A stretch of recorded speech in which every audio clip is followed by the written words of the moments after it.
Hi, everyone, and thank you for joining us in what is the inaugural interview of what is hopefully to be a series of interviews for the Shakespeare Association of America. My name is Diego Fleitas. I am a third year PhD student in English at the University of Mississippi, and I have with me Professor David Sterling Brown. And we wanted to begin this interview series as part of a continued effort to ask why and how Shakespeare's works and other early modern works are situated at the conceptual intersection of categories such as, but not limited to, race, gender, sexuality, and disability. The continued efforts to analyze, critique, and appraise early modern texts like Shakespeare's all reveal the reparative potential and intersectional readings which offer understanding of past and present alike. I have with me Professor David Sterling Brown. Professor David Sterling Brown is a speaker, editor, educator, scholar, and activist whose research in early modern race studies proves urgent, articulate, and eminently graceful. Thank you. He's an associate professor of English at Trinity College in Connecticut, as well as the inaugural interviewee for what I hope will be an excellent interview series. Welcome, welcome. Thank you so much. Thanks for having me. And so I envisioned our time together partially as a means of asking the various ways in which we can reapproach Shakespeare's texts. For scholars like myself who are junior, we're always looking for ways to engage students in the classroom, to be able to teach effectively. But also for scholars of all levels and all ages to look at works that maybe have not always traditionally had a lot of discussion or maybe do not appear so frequently in the classroom, but likewise also to look at works that are maybe extremely popular, but through angles that maybe have been less attended to, as today's time will um, very definitely demonstrate. And that's part of it, but likewise, I would also think I would be remiss if I didn't also spend a little bit of time lauding your recent efforts and your recent publication, as indicated back there. Oh, thank you. Your book, Shakespeare's White Others, out through Cambridge University Press, which I've had the pleasure to go ahead and start reading. Uh, and I think it would be very reasonable that we spend some time to think through some of that together. Thanks. All right. And today we will actually be discussing Hamlet, one of the sort of grandest, most popular, most harrowing of Shakespeare's works, through an angle that, as you very articulately argue in Shakespeare's White Others, maybe has not been attended to in a protracted manner. Of course, Hamlet is a tremendously vexing work. It foregrounds the young Prince Hamlet's internal and internecine spiral towards violence, deception, and finally death. Having been made aware by the ghost of Hamlet Sr. that his uncle, Claudius, usurped the throne and married his wife, the young prince shall shun love, friendship, duty, his studies, and his life in pursuits of what is ultimately a bloody, bloody revenge. And so I wanted to begin this by actually just asking you a very simple question. Sure. With respect to the fact that you had the chance to focus on any Shakespearean work for our time together, what drew you towards discussing Hamlet? I wanted to pick Hamlet because even though it is Shakespeare's, most popular tragedy, and pretty much you ask anybody if they've ever read Hamlet or heard of Hamlet, the answer is likely yes. But it's interesting, I was recently at a donor event at Gotham Hall in New York City, and I was engaging with folks there about my work and the book, and every time I got engaged in a conversation about Shakespeare and race, the immediate question was, so do you, or I assume you talk about Blackness? And it's like, well, yes, but not when it comes directly to a play like Hamlet. And so what I found is that people can engage in a conversation about Shakespeare, or they can engage in a conversation about race. But when you put those two things together, still, even though this field has existed, since the 1960s, people, and I'm talking about like everyday people, not just Shakespeareans. I mean, we know the deal at this point, but I'm really interested in having people who are not us, so to speak, and who do what we do on a regular basis, realize that it's not just Othello, it's not just Titus Andronicus or Anthony Cleopatra, um, but we can talk about it. And Peter Erickson asked this question in an essay he published a while back: Can we talk about race in Hamlet? And the answer then was yes. The answer now is yes. But I think we need to get more people sort of isolating a play like this to see that, when there is an absence of blackness, we can still talk about race. Absolutely, and thank you for that commentary. It's not a play that is initially to most people, be they, folks in the regular population or maybe dedicated scholars who are interested in sort of elaborating upon these early modern works. But absolutely, I'm finding, especially by your persuasive arguments in Shakespeare's White Others, that there are meaningful ways in which we can understand how racial and ethnic ideologies permeate Shakespeare's works and bolster many other traditional intersectional categories that the critical practice has long been interested in, such as gender or sexuality. Yeah. Um, Yeah, no one asks, can we talk about gender in Hamlet? Because there are male characters, there are female characters. Everyone, has that identity, just as everyone has a racial identity. Precisely. And so, following off of that idea, that's a thing. Most folks would be challenged by the idea to imagine Hamlet as a play permeated by racial concerns. Mhm. But you helpfully introduce two terms in your book, Shakespeare's White Others, the white other and the intra-racial color line, as correctives to this impulse. Could you please explain your concepts of the white other and the intra-racial color line, with Sure. attention to how they informed your reading of Hamlet? Absolutely. So those two concepts work together, and I'm building on work by sociologist W.E.B. Du Bois in The Souls of Black Folk, where he talked about the separation of the lighter and the darker races of men as the interracial color line, but then using the figure of the white other to really help people see how there's a separation between ideal and less than ideal whiteness within Shakespeare's text and outside of those texts. So one of the things that I love about the sort of interracial color line and the white other is that we don't need Shakespeare to see those things operating. You can look at maybe your favorite TV show and find it happening there, for instance. But I'm really interested in the ways that the racial hierarchy is much more, and people know this, nuanced than just this black white binary, but expanding that to see that even within whiteness, we can see a separation between those folks who subscribe to the dominant culture's norms within whiteness and those who don't. And the consequences that occur when someone doesn't actually subscribe, and I'm talking about someone as in a white person doesn't subscribe to the dominant culture's norms, they're sort of violating that.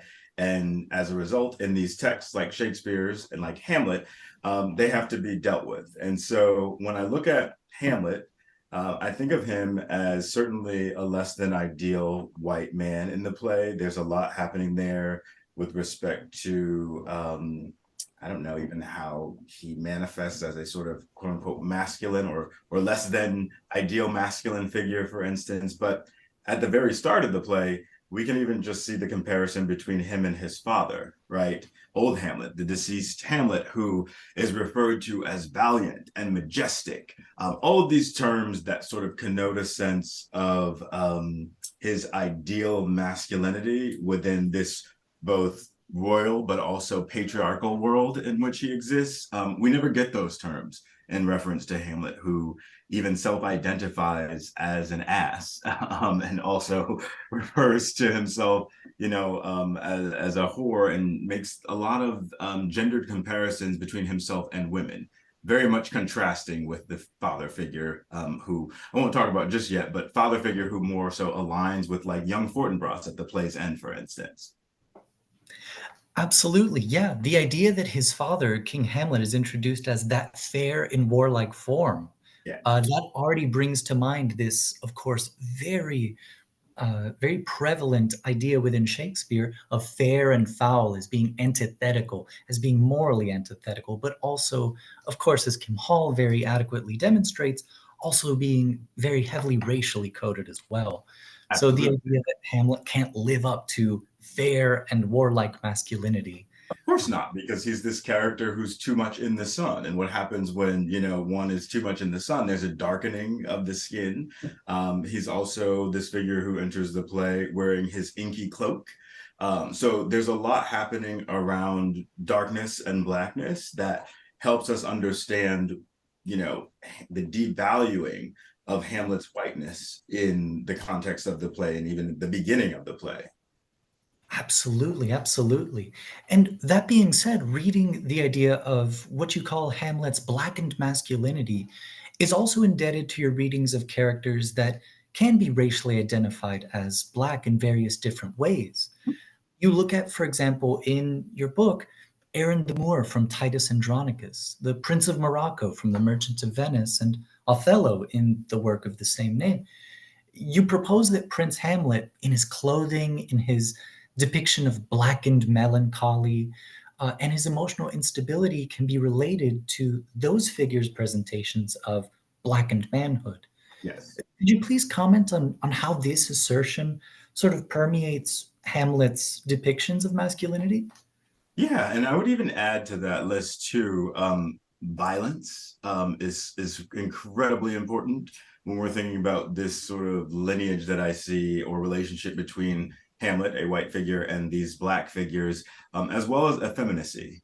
And so when I'm looking at Hamlet and the depictions of, whether it's his clothing, melancholy, emotional instability, also fear, right? If we're thinking about old Hamlet as this majestic, valiant figure, fear is not a term we would think of or when in relationship to someone like him. So in the play, I'm just looking at all of the male figures and especially Hamlet and Claudius and thinking about how they are sort of antithetical to a figure like old Hamlet, how they don't embody these qualities that helped or would help define them as ideal white figures. And so it doesn't have to be external, right? It can be internal. So thinking about morals, for instance, and how we link someone who has committed sin, for instance, to blackness, or so even Claudius, I believe, when he's about to pray, he has a moment where he refers to his bosom as sort of darkened, right? So there's all of and he's a murderer. So there's nothing really good we have to say about a figure like Claudius. And when we get to the end of Othello, or we get to the end of Titus Andronicus, nothing really great we have to say about these black men who have been implicated in violence and destruction in these very white worlds. Absolutely, in worlds that are also very differentiable ethnically speaking. That is, the various characters who broadly would fit under the category white, they also display a number of ethnic tensions. I infamously, as a young Hispanic man, I'm always kind of sensitive to the beginning of Othello with the idea of Iago sort of characterizing himself against not just the Italians writ large, but the idea that Cassio is this sort of bookish theoric from Florence versus, Yeah. the Venetian senators. So exactly, there are ways in which concepts like blackness and whiteness are being sort of internally defined within the play and are oftentimes being shown in antithetical ways. Yeah, and I mean we see that in Titus Andronicus too, which when I was first, working on the book and testing out these theories, I was like, wait, how's this going to work in Titus? Because now we've got Aaron, black character, the Romans, and the Goths. So we've got the ethnic difference, but also the racial difference. And it totally tracks. But one of the things that I think is really fascinating about all this is that these concepts show us how this is all very unstable, right? So when I was first taught about Titus, you can look at, yes, the Goths are the bad characters, and but when you think about it in terms of what the intraracial color line and the white other concepts do in these texts, it's easy to see, or it becomes possible to see how even the Romans can slip into that category of white others. So there's that great line at the beginning of Titus where Titus is charged by his brother, I believe, "Thou art Roman, be not barbarous." So that line alone suggests the possibility of barbarity among the Romans, which we then see. I mean, Titus kills Tamara's kids and puts them in a pie and feeds them to his mother. So I think there's enough there to say we've got barbarity going on within the Romans as well. Most assuredly, most assuredly. And so, this idea that, for example, within Titus, you have this sort of internal policing of an ideal white masculinity by his brother, or within Hamlet, which you very presciently note that it is a play permeated by surveillance. It's not Mhm. just simply characters observing and investing within the lives of others, but it is often it's spying, it's surveillance, it's covert and hiding. You write that all this surveillance allows us to see that Hamlet presents the white others regulation as part of a complicated socialization process linked, among other things, to expectations around whiteness and masculinity. So, what are some of these expectations? You've definitely alluded to some of them, like martial prowess. But what are some of these expectations, and in what ways can we see the characters of Hamlet subvert or fulfill or fail in relation to those expectations? Yeah, so Hamlet's an interesting case because when I looked at, so tracked every male figure in that play on some level, and sometimes it's very, very subtle. With the exception of young Fortinbras and old Hamlet, they all fail.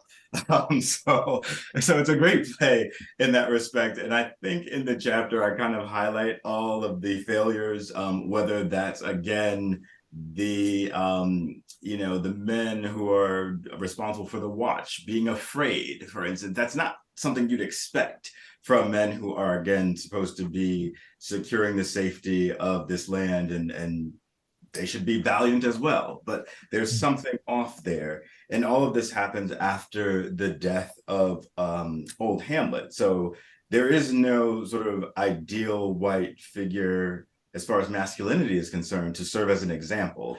The other thing I would say is that, and you use this phrase, which I do use in the book as well, and I'm glad you mentioned it because I forgot. But just the policing that happens. So when we're talking about the regulation of what ideal whiteness should represent, it can be anything at any given moment. So that's the tricky part because it almost functions like a chameleon of sorts. Or we can think about it in terms of, we're going to go theatrical here, improvisation. Whatever is going to help or ensure the survival of whiteness and the superiority of whiteness is sort of what takes the stage as most important at any given moment. So when we're looking at the policing, right, when I think of ideal masculinity, it's this figure who is strong, maybe stoic, doesn't reveal a lot of emotion as far as emotions that would be associated with femininity are concerned. Because I always get my students there. They're like, "I'm so sorry, I'm showing emotion." We're always showing emotion, and it's a type of emotion you're showing right now. And so that's something that gets policed, even in our everyday world, right? When we think about stereotypes. Um, so as far as other things are concerned, violence. I mean, Hamlet is pretty slow to act in this play. I mean, very slow to act in the play. And I think that's another example of him sort of being too much in here and not like Fortinbras, who we'll see at the end of the play, has no problem taking action swiftly. Absolutely. And like you suggested, the various incidental ways in which whiteness and masculinity must kind of be interpreted on each character's terms. It's very different for Claudius as it is for old Hamlet. But there are these sort of pervading themes of violence and relationality to it, as in the case of where Polonius is asking men to go spy on his son Laertes while he's in Paris Right. to police, make sure that he's getting into enough sort of, brawls, he's drinking enough, he's engaging with women enough, but not excessively. Yes. I think that in its own right, it's a great compliment to what you're suggesting. And I think in a very organic kind of way, your book already kind of suggested the ways in which your anti-racist pedagogy is something that is very much ingrained within the work, that we can unearth these things in very natural and compelling ways that challenge the works, that ask more of them as well. Yeah, and ask more of us too. And I love that you said it that way. And so they challenge us in our world today, and ask more of us in our world today. Because now when I look at, I keep talking about this because it really is the only thing I watch, but I like soap operas. And I constantly see this play out where the dark figure is this less than ideal, and I don't mean dark like literally in terms of complexion, but the villain or the evil character. It's this less than ideal white person who doesn't fit into society in some way, and is constantly there to help us negotiate and help the characters within a given space negotiate what is right and what is wrong in relationship to how we want whiteness to be represented. Absolutely. And so, with that as sort of a prompt, I wanted to transition into maybe a little bit more of a direct discussion of how you think through pedagogy, what it means when you bring Hamlet into the classroom, Yeah. what it means when you're engaging with your students. And so, I wanted to ask you, what is an activity or a prompt or a project that you like to introduce to your students to kind of help them think about this work, Shakespeare, early modern literature, more critically? Yeah, love that question because it was really hard initially. When I started working on the book to sort of have that dovetail with my teaching, because students always help inform my thinking and vice versa. And I came up with an exercise that I give my students because initially you ask them to think about race in Hamlet or I don't know, Much Ado About Nothing, Romeo and Juliet, and it's like they saw the ghost of Hamlet. They're just like shell shocked. And so I came up with what I call it's a scene isolation exercise. And I do this with typically just the plays that exclude Black characters. But if I see that students are having a hard time, I might start with one of those plays like a Titus or Othello. But I ask them to, within our given reading, pick a scene and isolate what's happening there with respect to race. And I remember the first time I introduced this, it was hard for the students because again we started with like Titus or Othello in the course, but then we moved into these other plays that I believe do and everyone thinks deal with race, and they couldn't find it because there was no Black figure to help them sort of juxtapose whiteness against Blackness. And I just had to make it plain to them is what I'm asking you to do is think about what is happening with whiteness in this scene. And it's like, oh, because it's there. And it doesn't have to be in the usage of the word fair or anything like that. Because again, all of these characters have a racial makeup as they may have. If we're thinking about Macbeth, they've got an ethnic makeup too, but race is there. So what is happening? And what is the text telling you about either how race functions and even in terms of intersections, right? How is it different for white men or white boys versus white women, white girls in these texts? So there's a lot that can be done, but it's really sort of jump starting folks. And so that's why I call it scene isolation, but I'm asking them to just pick a scene. And once they do that, they start to see how there's either maybe repetition of particular terms, like you mentioned fair earlier, that may or may not be there, but there's something in those scenes that helps them think about race and actuality along the lines of which I'm thinking about it in the book too. Remarkable. That seems like a great activity, and of course, it gives students a chance to engage with the text on their own terms and really try and parse it out. That definitely seems like a helpful technique I'll adopt whenever I'm engaging with students. So, Yeah, well, if you do, let me know how it works out for you. absolutely, you'll be the first to know. All right. So, as we're moving to the conclusion of our time together and the beginning of what are going to be new and excellent scholarly opportunities, I actually wanted to ask along the lines of your scene isolation. What is one of the most compelling portions of Hamlet that maybe you'd like for us to briefly consider together? That is, and maybe what moments have produced aha moments of revelation for your students? Yeah, so first I would say I'm big on close reading. And so when I first got into this work with Hamlet, because I would have to note that I was inspired in part by work that I did for Arthur Little's White People in Shakespeare volume on Antony Cleopatra, and then just realized, whoa, there, that text, and I had to write about whiteness for that, which again a little easier because we're dealing with blackness and whiteness there. And so getting into Hamlet, close reading and seeing where certain terms are and aren't used and who they apply to is one thing that I love. And so again, just seeing where like majestic, valiant, for instance, in relationship to old Hamlet shows up, and then asking the question of, well, why doesn't it show up in relationship to this figure or that figure? The line where Laertes, after he learns that his father is, Polonius is dead, and there's that line about his tears, and when they're done, the woman will be out.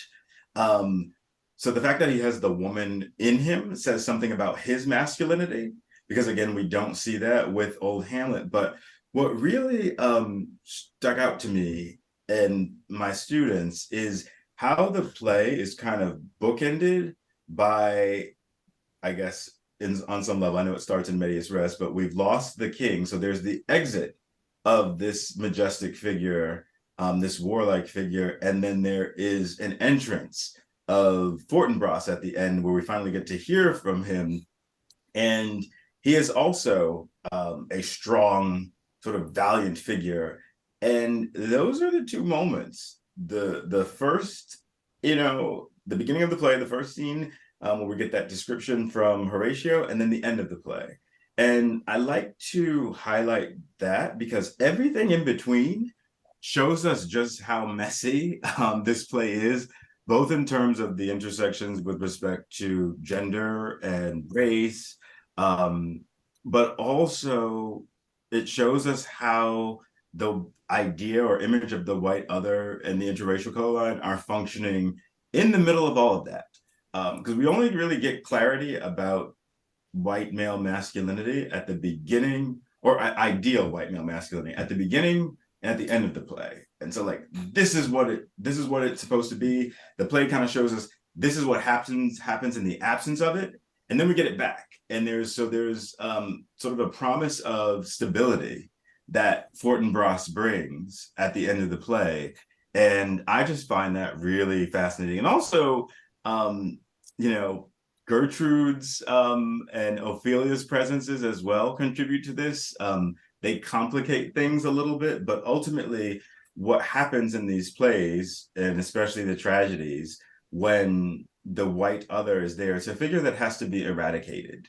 And so we see lots of death in the tragedies, unlike, Much Ado About Nothing. Hero goes away for a minute when she's accused of being a whore, but once, or unfaithful to Claudio, but once it's realized that she's not, she gets to come back. And we have this marriage and restoration at the end of that play. But in the tragedies, a lot of times, these figures don't get to come back. They just get erased from the landscape because they need to be purged, so that we also not only get a restoration of what it is that, you know, sort of recovers the play from itself, but we get a restoration of this representation of ideal whiteness at the end of the plays as well. Well, I can say from your description, you've sort of produced quite a few revelatory aha moments because Yes. in the way you're describing it, it's true. I can agree with the idea that the play is bookended by sort of these ideal depictions of white masculinity that coincidentally enough are satisfied by a felled Danish king and a young Norwegian prince, Right. Fortinbras. Yeah, and so we see there, right, how it's not just race, right? Ethnicity comes into play there. When we think about the ethnic origins of Fortinbras, just as I was saying about the Goths and the Romans. So it becomes interesting and fascinating to see that it's a sort of outsider who aligns most with that deceased king figure. Absolutely. Well, I think your time, I think all of your explanations and your various techniques of thinking through Hamlet, and of course, through so many of the other plays that are intertextually interwound with it, Yeah. that you've really given us something special. You've given us a lot of things worth considering, and I can speak for myself at least to say you've given me a number of exciting and compelling ways to think how can I bring these plays to the forefront of not only our classroom, but also our minds and our culture at large? Yeah, and thank you so much for taking the time to interview me. This has been one of my favorites, so thank you very much. Thank you. All right, and I think this will conclude our interview time together. For anyone interested in getting in touch with Professor David Sterling Brown, you can reach him at www.davidsterlingbrown.com. And at the very least, I personally advocate for his book, Shakespeare's White Others, which I found compelling and also very touching. Oh, thank you. Thank you very much. Absolutely. Well, David, I hope you have a nice day. And thank you, everyone, for joining in for our first interview together. Thanks. Take care.